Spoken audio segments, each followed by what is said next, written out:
You've probably heard that in 1988, science settled the Shroud of Turin. 3 independent laboratories ran carbon dating on a small corner of the cloth, and every one of them returned the same verdict: medieval, 1260 to 1390 AD. A forgery. Case closed. But here's what nobody teaches in those debates. In 2015, a team of geneticists at the University of Padua did something no one had ever done before. They vacuumed the shroud for DNA, and what they found does not prove the cloth is real, but it quietly destroyed the one thing skeptics assumed was settled. Here's the claim that matters, and I want you to hold it in your mind for the next 13 minutes. A single corner of the shroud was carbon dated in 1988 by 3 labs: Oxford, Zurich, and Arizona. That corner is the entire foundation of the medieval forgery position. So the only question that actually matters is this: was that corner authentic linen from the original cloth, or was it a repair? Because if it was a repair, the date is meaningless. And that is precisely what the DNA suggests.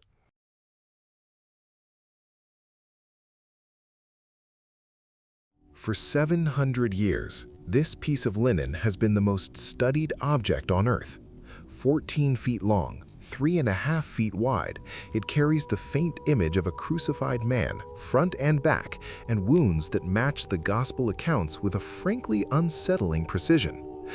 The skeptics have always had one weapon, and it is a good one. Show me the date. Prove to me it is old. So in 1988, the church did the unthinkable. It allowed the cloth to be cut. A single strip from one corner was divided among 3 laboratories, each using accelerator mass spectrometry, the gold standard of radiocarbon dating. And when the results came back, every major newspaper in the world ran the same headline. Let that sit for a moment. The date they produced, 1260 to 1390 AD, placed the shroud squarely in the Middle Ages, right around the time the first historical records of the cloth appear. To the public, it looked like an open and shut case. But science does not close cases with a single test. Science asks follow-up questions. And the follow-up questions, it turns out, were devastating.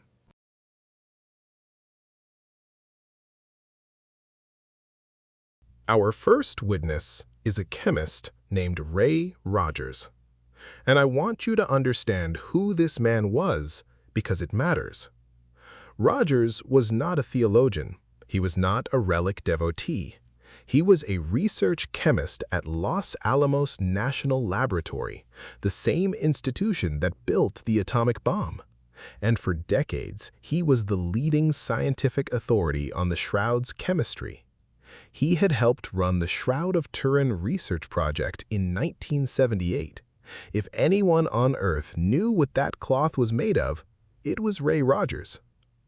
Rogers died in 2005, but in the final months of his life, he published a paper in a peer-reviewed chemistry journal called Thermochemica Acta, and in it he dropped a detail that most people never heard.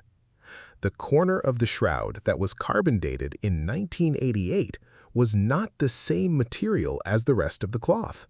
It was a repair. 2 chemical evidences, and I'll give you both because this is the kind of claim that should not be accepted on my word. First, cotton. The Shroud of Turin is made of linen, woven from flax, pure linen. But when Rogers examined fibers from the corner that was carbon dated, he found cotton fibers interwoven into the linen. The main body of the shroud has no cotton. Cotton does not belong there. It is the signature of a patch job. Medieval menders rewove damaged areas using whatever thread was available. Second, vanillin. Vanillin is a chemical compound found in flax. It breaks down and disappears over centuries. Rogers measured vanillin in the shroud. The main cloth had essentially none, consistent with a very old fabric. But the corner sample that was carbon dated still contained vanillin, meaning that corner was chemically younger than the rest of the cloth. Meaning, and here's the crucial point that often gets lost, The 1988 labs may have dated the repair, not the shroud.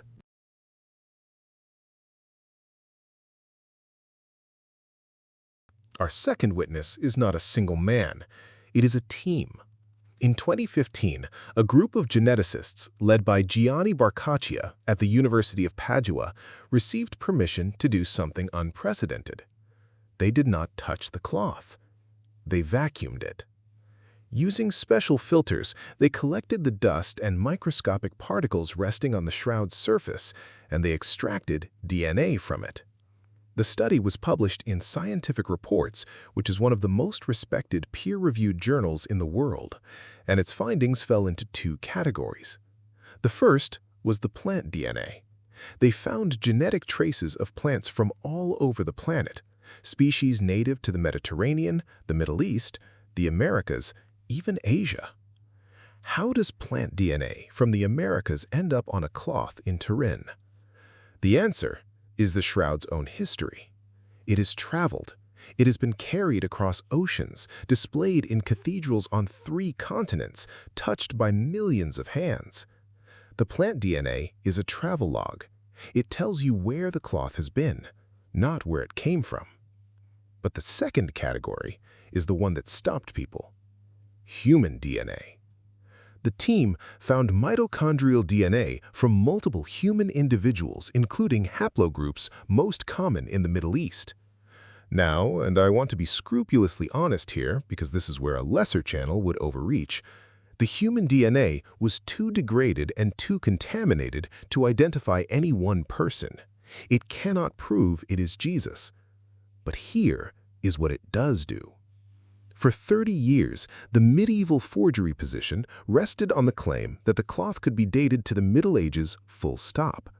The DNA study demolished the confidence in that single date, not by proving the cloth is old, but by proving the cloth is so heavily contaminated by centuries of human and plant material that any radiocarbon sample taken from a single corner is, chemically, a minefield. You cannot date a cloth you have just shown to be coated in DNA from half the planet, not from one corner, not reliably.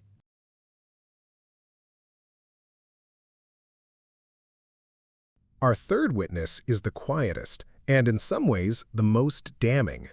In 2019, a team of statisticians, led by a researcher named Tristan Casabianca, did something that should have been done in 1988.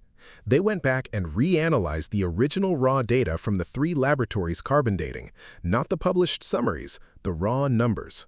And they published their findings in the journal Archaeometry.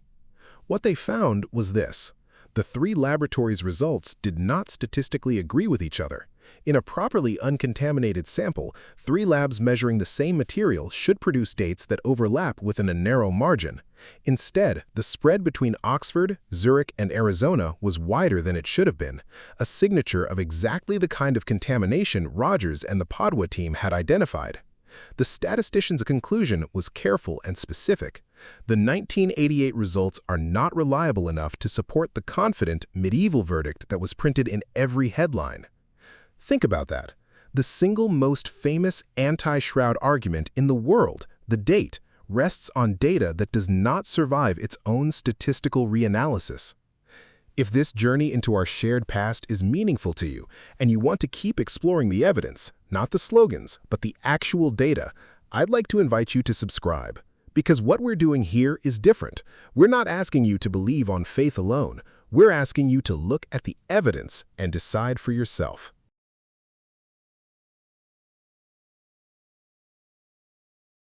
And now I want to reframe the entire question, because this is where everything shifts.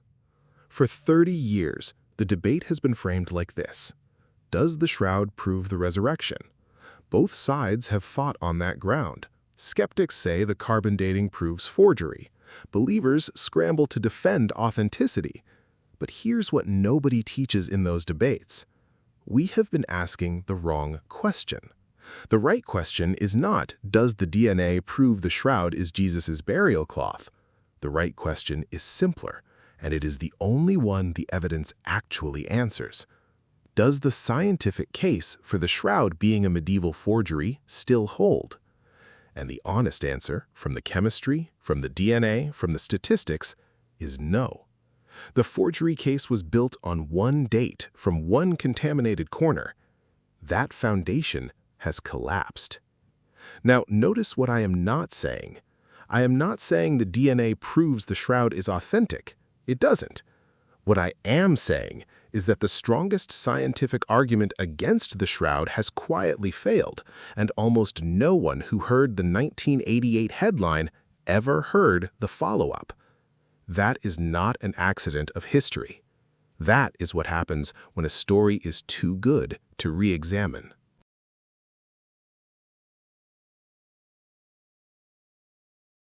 The Catholic Church has never claimed the shroud is provable by science. The Church venerates it as an icon, a window into the Passion, not as an article of faith that stands or falls on carbon dating. And honestly, that's not an unfair challenge to put to the skeptics either.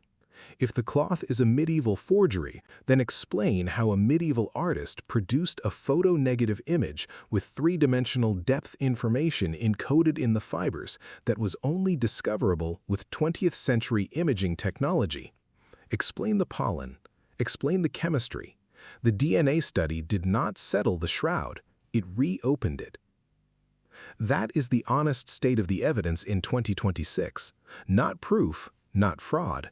A genuinely open question, kept open in part by a 2015 vacuum cleaner and a team of geneticists who just wanted to know what was on the cloth.